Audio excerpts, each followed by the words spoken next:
கிறிஸ்துவில் பிரியமான சகோதர சகோதரிகளே, இன்றைய இறைவார்த்தை பகுதி வழியாக இறைவன் நமக்கு கொடுக்கிற செய்தி, கடவுள் நம் ஒவ்வொருவரோடும் ஒரு நண்பனிடம் உரையாடுவது போல நம்மோடு பேச தயாராக இருக்கிறார்.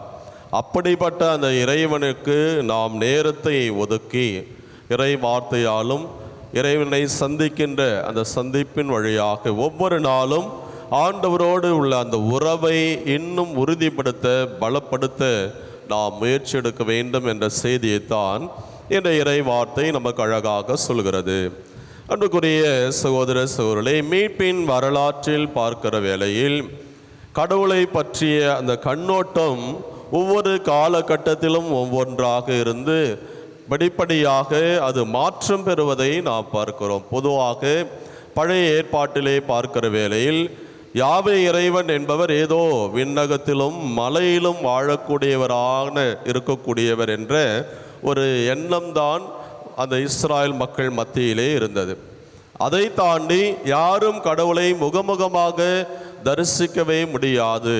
அவ்வாறு யார் ஒருவர் முகமாக ஆண்டவரை பார்க்கிறார்களோ அவர்கள் அங்கே இறந்து போவார்கள் என்ற ஒரு நம்பிக்கையும் மக்கள் மத்தியிலே இருந்தது. அதனால்தான் தொடக்கத்திலே யாவே இறைவன் மோயிசனோடு உரையாடுகிற பொழுது ஆண்டவரை உற்று பார்க்க கூட அவர் துணியே மாட்டார்.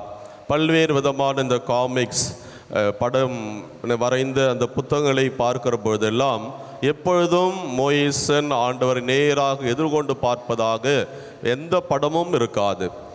தலை குனிந்து சரணாகதி அடைவது போன்றுதான் ஒளி கீற்று அங்கிருந்து வருவதை போல இவரால் பார்க்க முடியாது, குனிந்தபடிதான் அந்த படங்கள் எல்லாம் இருப்பதை நாம் சிறு வயதிலே பார்த்திருக்கிறோம்.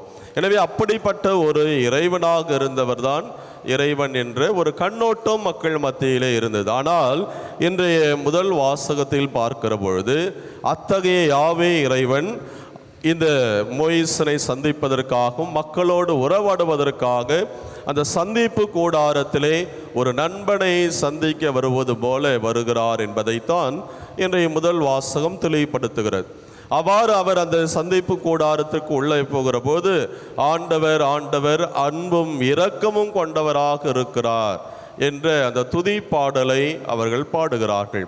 என்பார்ந்தவர்களே, இப்படி காலப்போக்கிலே கடவுளை கண்கூடாக காண முடியாத ஒரு இறைவனாக இருந்தார் என்ற அந்த கண்ணோட்டம் மாறி கடவுள் நம்மோடு ஒரு உறவிலே ஒன்றிப்பிலே வாழக்கூடிய ஒரு இறைவனாக இருக்கிறார் என்பதைத்தான் இந்த நிகழ்வு நமக்கு உறுதிப்படுத்துகிறது. அதை தாண்டி புதிய ஏற்பாட்டுக்கு வருகிற போது இம்மானுவேலனாக நம்மில் ஒருவராக அந்த இறைமகன் இயேசு சுதனாகிய சர்வேஸ்வரன் இந்த மண்ணிலே மனுவுரு எடுத்து வந்தார் என்பது மற்றொரு கண்ணோட்டத்தினுடைய உச்சபட்சமான மாற்றமாக இருக்கிறது. எனவே நம்மில் ஒருவராக வாழ்கின்ற இறைவனாக, நம்முடைய சுக துக்கங்களிலே பங்கெடுக்கக்கூடிய இறைவனாக அவர் நம்மில் வாழ்ந்திருக்கிறார். அவ்வாறு வாழ்கிற போது தன்னுடைய பணியை தொடர்ந்து செய்வதற்காகத்தான் அந்த திருத்தூதர்களை தேர்ந்தெடுத்து அவர்களுக்கு அந்த நல்ல போதனைகளை கற்றுக் கொடுக்கிறார். அப்படி அவர்கள் ஒரு சாதாரண பாமர மக்கள், அவர்கள் எதையும் புரிந்து கொள்ளாத ஒரு மனநிலை இருந்தார்கள் என்பதை அடிக்கடி இயேசுனுடைய கூற்று நமக்கு வெளிப்படுத்துகிறது.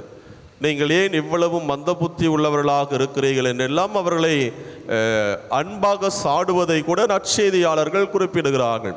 இன்றைக்கு அப்படிப்பட்ட ஒரு சூழ்நிலையிலே அந்த ஓமையை புரிந்து கொள்ளாத ஒரு நிலையில் ஒரு நண்பனை போல அவர்களோடு அமர்ந்து அந்த வயல் களைகள் அதனுடைய விதை பற்றிய விளக்கங்களை இன்றைய நற்செய்தி தெள்ள தெளிவாக அவர்களுக்கு விளக்கி சொல்கிறார். எனவே கடவுளுடைய கண்ணோட்டம் என்பது ஒரு நண்பன் எப்படி சகஜமாக மற்றொரு நண்பனிடம் பேசுவாரோ அப்படிப்பட்ட ஒரு மாற்றம் வருவதை இன்றைய நற்செய்தியிலே புதிய ஏற்பாட்டிலே பார்க்கிறோம். அதையும் தாண்டி இன்றைக்கு நாம் விழா கொண்டாடக்கூடிய புனித மார்த்தா, மரியா, லாசர் இவருடைய இல்லங்களுக்கு ஆண்டவர் செல்கிறார். அவருக்கு இருந்த ஒரே நண்பர் லாசர் என்பது நற்செய்தியை நமக்கு தெளிவுபடுத்துகிறது. மார்த்தா மரியா வீட்டிலே அவர்கள் அவரை உபசரித்தார்கள் என்றெல்லாம் பார்க்கிறோம். எனவே அன்புக்குரிய சகோதர சகோதரர்களே, இன்றைக்கு நாம் கற்றுக்கொள்ளக்கூடிய செய்தி, ஏன் இத்தகைய ஒரு கண்ணோட்டத்தினுடைய மாற்றம் வந்தது என்று சொன்னால், திருப்பாடல், ஆண்டவர் அருளும் இரக்கமும் கொண்டவர், மன்னிக்க தயாராக இருப்பவர், என்னாலும் மக்களோடு மக்களாக இருந்து அந்த மானுடத்தை மீட்டெடுக்க வேண்டும் என்கின்ற முனைப்போடு யாவே தந்தை கடவுளும் சரி, இறைமகன் இயேசுவும் இருந்திருக்கிறார்கள். அப்படிப்பட்ட அந்த இறைவன் நம்மோடு அந்த உறவிலும் ஒன்றிப்பிலும் வாழ ஆசைப்படுகிறார். என் மகனே, என் மகளே, என்னோடு நீ நேரத்தை செலவிட மாட்டாயா என்று ஒவ்வொரு நாளும் இந்த சிலுவையிலே கரங்களை விரித்தவராக நம்மை எதிர்பார்த்து கொண்டு காத்திருக்கிறார். அதே போல இந்த நற்கருணை பேழையிலே ஒவ்வொரு நாளும் நமக்கு நம்பிக்கையை கொடுக்கக்கூடிய இறைவனாக, என்னோடு உன்னுடைய நேரத்தை செலவிட மாட்டாயா என்ற ஏக்கத்தோடும் எதிர்பார்ப்போடும் காத்து கொண்டிருக்கூடிய இறைவனை இந்த கல்வாரி பலியிலே நாம் சந்திப்போம்.